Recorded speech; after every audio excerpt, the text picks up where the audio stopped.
Welcome guys, hope you are doing well. In this video we are going to learn about how to use share preferences in your Flutter app.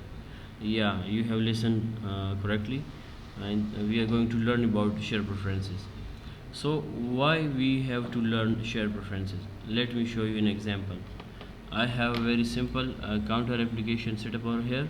If I count at least for some digits, and after some time I close my application and then reopen, so basically my data get lost, right? So we have to avoid such loss. For avoiding such loss, we have to use some kind of local storage, and share preferences can help us in this way. So now let's start implementing. First of all, we have to install share preferences under dependency section inside pubspec.yaml file. After this, I have very simple structure setup, main function, and then stateless app. I'm going to towards the counter screen. I have simple things over here: counter variable and a button with one increment count function. It's nothing, just incrementing the count. So now let's get started. Over here I'm going to create a init state, and I'm going to create a method called init counter, right? And going to create this from here. Init counter is created, we have to make it async. Sorry.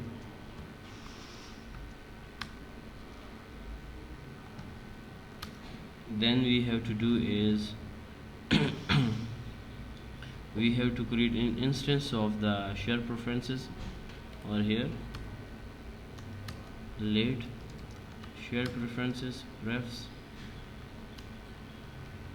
okay, and inside init counter we have to initialize it. Prefs await, and then we have to call share preferences dot get instance. That's the thing, that's the all we have to do.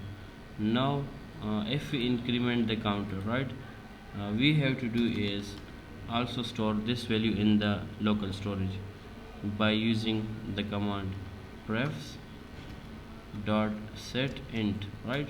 In this case we have integer value, so I am storing integer with the value with the key of count and value of count, right?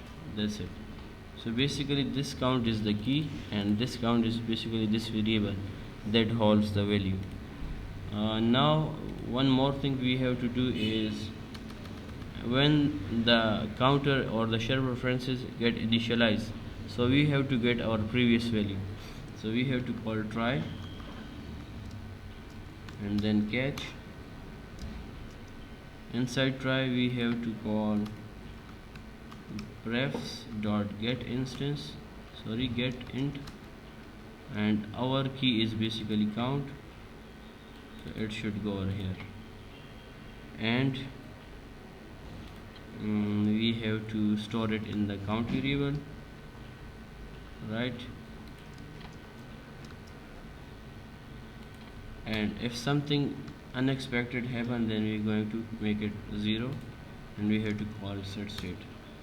Yeah guys, that's it. Let's give it a restart.